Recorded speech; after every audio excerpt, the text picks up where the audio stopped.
Quand Aurélie m'a proposé de participer à ce regard croisé bail, ma première question a été pour qui et pour parler de quoi? J'apporte beaucoup d'importance à ce que je fais et le temps que je consacre à ma vie. Quand Aurélie m'a dit que c'était pour parler devant Suez et les collaborateurs du groupe, j'ai foncé. Car pour moi, vous faites partie d'une des boîtes en France qui a le plus d'impact sur l'environnement. Et l'environnement, c'est mon quotidien. C'est ça mon authenticité. Au travers de ma boîte, Ethic Drinks, j'aligne mon quotidien avec l'environnement. C'est quoi être authentique pour moi? C'est être sans concession, avancer toujours dans la bonne direction. Pas changer en fonction des vents et des marées, c'est pas faire la girouette. Pour moi, c'est ça être authentique. Et c'est au travers d'Ethic Drinks. Alors, je suis jeune, Ethic Drinks, ça n'a pas commencé quand j'avais 3 ans. Ce qui a commencé quand j'avais 3 ans, c'était que j'étais dans toutes les rues d'Argenteuil, sur les affiches de campagne de mon père. Alors à cet âge-là, on n'apprend plus à dire papa, maman, j'avais même 2 ans. Mais moi, je savais déjà ce que ça voulait dire les nouveaux écologistes. En tout cas, je voyais ça placardé partout sur tous mes jouets. Parce qu'il versait des stickers, il n'a pas été élu, bien sûr. À l'époque, l'écologie, c'était pas la mode. Le déclic, je l'ai eu en 2019, lors d'un voyage à Bali.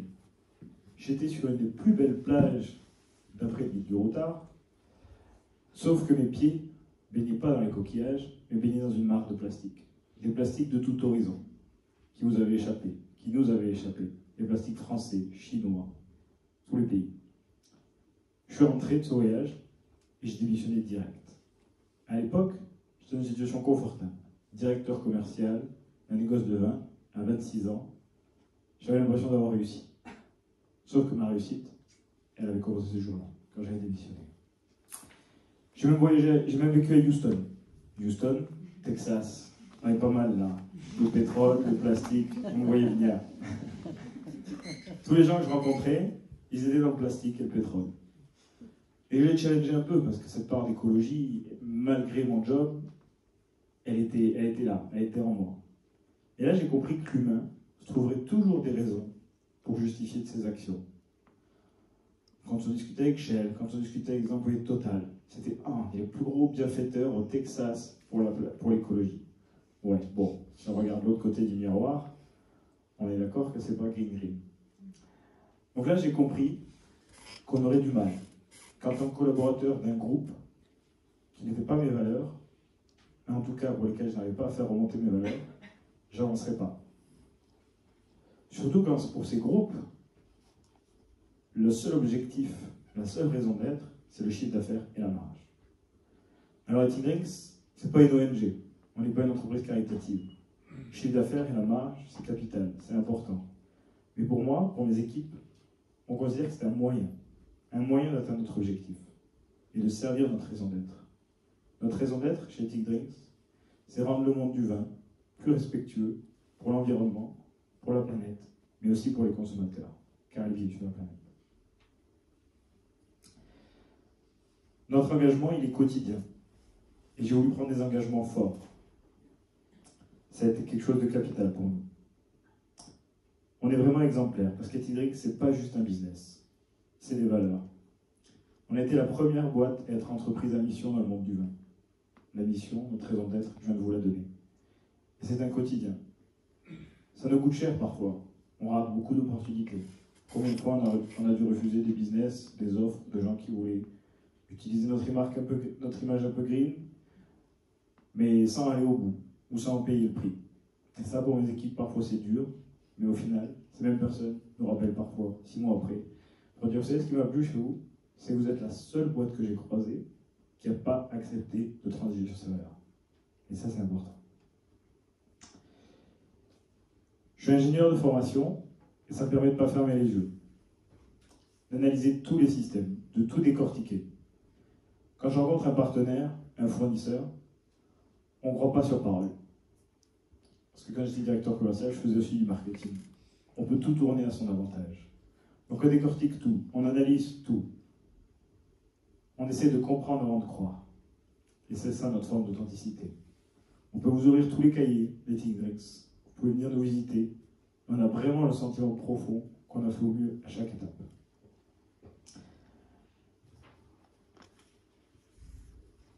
Vous dire qu'on ne fait pas de greenwashing, c'est facile. Vous pouvez me croire sur parole, je veux dire Aurélie l'a sélectionné quand même, elle a dû faire sa due diligence. Mais on peut mentir à tout le monde. Donc on a voulu vraiment pas voir, et j'avais pas envie de me battre sur dire non, on est green, on est green, on est green. Donc on est allé chercher les certifications. Parce que pour moi aujourd'hui, l'authenticité, c'est faire tomber tous les masques. Et quand on se fait certifier, ben, on est obligé de faire tomber les masques. Ou du moins la plupart. On est certifié B Corp, donc qui est pour certains le Graal de toute certification. Mais pour nous, c'était juste une étape, une construction. Ça nous a permis de poser nos valeurs.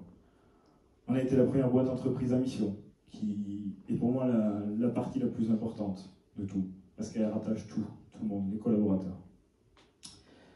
On est membre du 1% pour la planète, parce que quand on parle d'authenticité et de sans concession, WWF et Sea Shepherd, deux boîtes avec qui on passe des journées dans l'année, un peu comme vous aujourd'hui, mais nous on va sur leurs bateaux, sur leurs actions. On se rend compte que le chiffre d'affaires et la marge, eux, alors c'est un concept qui leur passe à 10 000. Par contre, ils sont là pour compter les nombres d'espèces. Ils vont passer une semaine à voir si la biodiversité s'est rétablie. Parce que depuis le combat de mon père, quand il était militant écologiste, on a perdu 60% de la biodiversité sur Terre, en seulement 40 ans. Nous, chez IT Drinks, on est une boîte familiale. On est une petite boîte. On s'est lancé en 2019, juste avant le Covid. Donc ça a été du positif, le Covid, et ça a été du négatif. On a cru que tout allait changer. Les gens semblaient avoir changé de consommation. Sauf qu'aujourd'hui, l'inflation est revenue. Toutes les enseignes bio ferment les unes après les autres. Mais aujourd'hui, on est toujours là, en croissance. On a l'impression d'avoir fait bouger les lignes. Les articles de presse ont été élogieux. Premier négoce vert de France. Et Tidrink se bougeait les lignes dans le monde du vin. Et c'est ce qui nous touche le plus. On a été les premiers à ne pas mettre de capsules sur nos bouteilles de vin. Vous savez, cette petite capsule qu'on s'embête tous à enlever, faite d'aluminium et de plastique, impossible à recycler. Même pour les centres de tri les plus perfectionnés que vous créerez demain. Et en plus, elle ne sert à rien. Elle ne sert plus à rien depuis 2019. On a eu de la chance, c'est dans le timing, mais on ne l'a jamais mise. Et aujourd'hui, de nombreux vignerons nous appellent pour savoir comment ils peuvent l'enlever, et beaucoup l'enlèvent. C'est 30 milliards de bouteilles de vin, le marché mondial du vin. Et si tout le monde enlève la capsule, je vous laisse calculer le nombre de plastique qu'on économise. Être un exemple alors qu'on est des petits poussés, c'est ça qui nous fait avancer.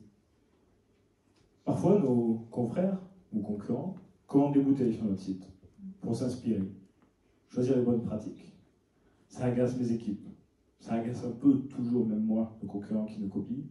Mais au final, on se pose, on se remet sur notre raison d'être et on se dit que c'est bien. Ces gens-là, ils veulent aller vers le bien et changer les choses. Le greenwashing, j'aimerais en parler un petit peu parce que c'est notre quotidien, c'est mon quotidien. C'est quelque chose sur lequel je me bats, on ne peut pas y passer. Chaque fois qu'on allume la télé, c'est partout. Surtout que des gens comme vous, qui sont sensibles aux protections de l'environnement et qui savent que beaucoup de multinationales nous mentent sur tous les produits. Moi, je suis une personne sans concession, avec ma part d'humain imparfait. J'essaie de bouger les lignes à mon échelle. Aujourd'hui, la finalité de mon intervention, c'est que j'aimerais que vous, au quotidien, en tant qu'individu, que tous, on essaye de combattre ce greenwashing, qu'on cherche l'authenticité dans toutes nos actions. Mais vous avez plus de chances que quiconque, parce que vous faites partie d'un groupe à la force colossale d'impact pour la France et pour la planète et l'environnement. Donc, on pourra déguster tout à l'heure une cuvée qui s'appelle Un monde meilleur, et ensemble, penser pour ce monde meilleur. Mais avant, je vais vous parler un peu de l'écologie punitive et de l'écologie joyeuse. Mon père était pour l'écologie punitive. Les McDo qui brûlent, il y a 30 ans, qu'est-ce qu'on en retiendra? Pas grand-chose. C'est la plus grosse chaîne de restauration en France. Moi, je prône l'écologie positive, parce que c'est comme ça qu'on fera bouger les choses. Le changement, un masque, quand Marie prend son masque pour faire sourire les gens qui n'ont pas envie de changer, c'est la meilleure solution. On communique au travers de nos étiquettes. Biodiversité, un monde meilleur, Wine to Tree, et la plus rigolote qui va s'afficher derrière moi, You fuck my eyes. Un message lourd de sens, un petit phoque qui boit un verre de rosé sur le dernier iceberg de son époque.